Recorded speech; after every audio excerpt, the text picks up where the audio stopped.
When a black woman walked into a billionaire family's mansion, their reaction was instant: laughter, sneers, and whispers of, "Who invited her?"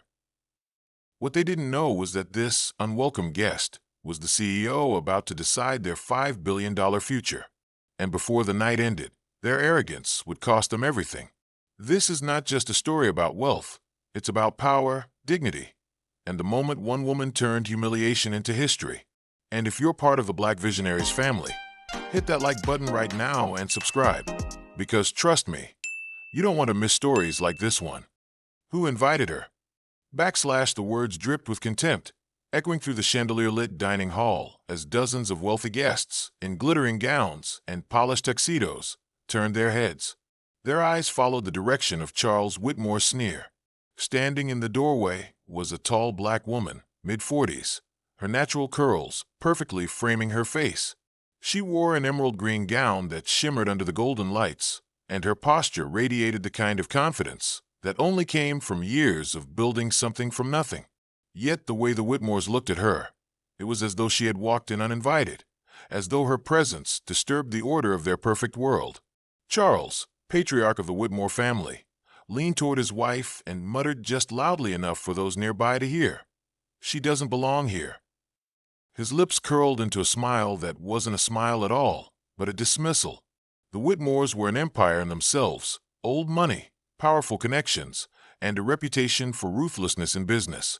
Tonight's event, a grand dinner in their mansion's ballroom, was meant to finalize a staggering $5 billion merger. But the Whitmores had no idea that the woman they were mocking was not an outsider, not a mistake, not someone who had slipped in. She was the very person whose signature would determine the future of the deal. Her name was Eleanor Morgan. But for now, she said nothing. She simply walked forward, heels clicking against the marble floor, and located her seat at the head table, directly across from Charles Whitmore himself. A ripple of whispers moved through the room. Guests leaned toward one another, trying to figure out who she was. A young woman at the far table muttered, "She must have followed someone in. Look at her, trying to act like she belongs." Richard Whitmore, Charles's son, smirked as he watched her sit down. Probably staff. He joked to his fiancée. Maybe the florist who thought she could sneak in for the food. His fiancée covered her mouth, giggling. The cruelty didn't stop there. As waiters served the first course, Charles decided to make his disdain known publicly. He leaned forward, raised his voice slightly, and said, "So, tell us, Miss, what's your name again?" She looked him directly in the eyes and replied calmly, "Morgan, Eleanor Morgan." "Ah," Charles said, pretending to think. "And what do you do, Miss Morgan?" "Something creative, perhaps. Fashion. Catering."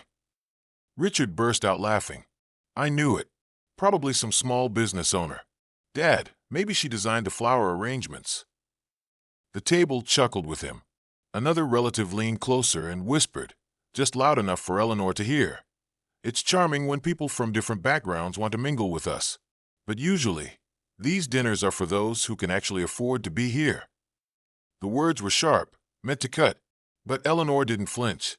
She took a sip of her water, set her glass down gently, and smiled. An infuriatingly calm smile that made her detractors even more restless. She wasn't there to prove herself with words. She was waiting for the right moment. As the courses rolled out, roasted lamb, imported caviar, and the finest French wine, the Whitmores continued their little performance. They laughed too loudly at one another's jokes, flaunted stories about vacations on private islands, and made subtle digs about keeping certain circles exclusive. All the while, Eleanor observed quietly, filing away every word, every insult, every assumption. Finally, as dessert was served, the host of the evening, an investment chairman who had been mediating the partnership, stood up to give his speech. He tapped his glass, smiled, and addressed the room. "Ladies and gentlemen," he began, "tonight is historic.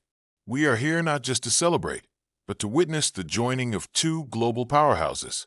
On one side, the Whitmore family empire, and on the other, the unstoppable force of Morgan Enterprises, led by the brilliant Eleanor Morgan." The words hit the room like a thunderclap. For a moment, silence reigned. Guests froze mid-bite. Richard nearly dropped his wine glass. Charles's face went pale, his smug expression evaporating in an instant. Eleanor Morgan, the woman they had mocked, sneered at, and dismissed as a mistake, was the CEO and majority shareholder of the company about to sign a $5 billion merger with them. Eleanor rose gracefully from her seat, unfolding her napkin and placing it neatly on the table. Her voice, when she spoke, carried a calm authority that silenced even the faintest whispers. "Thank you for the kind introduction," she said, nodding to the host. "But before we proceed with business, I feel compelled to address something far more important." All eyes were on her. Even the violinists in the corner lowered their bows. "Tonight, I've been asked, directly and indirectly, who invited her? I've been laughed at, questioned, treated as though my place at this table needed to be justified. Not because of my qualifications, not because of my achievements, but because of the color of my skin." The words cut deeper than any insult could. The Whitmores shifted uncomfortably in their seats, avoiding her gaze. Eleanor's eyes swept across the table, landing squarely on Charles. "For years, I've worked to build an empire from the ground up. While many of you were handed your power, I earned mine, brick by brick, failure by failure, success by success. And in doing so, I've learned one unshakable truth. Wealth means nothing if integrity is absent." She paused, letting her words hang heavy in the air. "So let me answer your question," she continued. "Who invited me? I invited myself, because I don't wait for permission to sit at tables I've built the legs for." Gasps spread across the hall. Richard's fiancée covered her mouth. Charles gripped his glass, so tightly it seemed it might shatter. Eleanor picked up her clutch, standing tall. "As for this deal, Morgan Enterprises will not be signing. We do not partner with those who measure worth by skin color or pedigree. $5 billion may seem like everything to some of you, but to me, respect and dignity are priceless, and I will never bargain them away." And with that, she turned, her gown trailing elegantly behind her, and walked out of the grand hall without looking back. The room sat in stunned silence. It was over. In less than 3 minutes, the Whitmores had watched their empire's most ambitious deal collapse, not because of market shifts, not because of competition, but because of their arrogance. Word spread like wildfire. By the next morning, headlines blared across business news outlets. Eleanor Morgan walks away from Whitmore deal after public humiliation. Who invited her? The question that cost $5 billion, social media erupted, hailing Eleanor as a symbol of dignity and strength. Videos of her speech circulated, inspiring millions.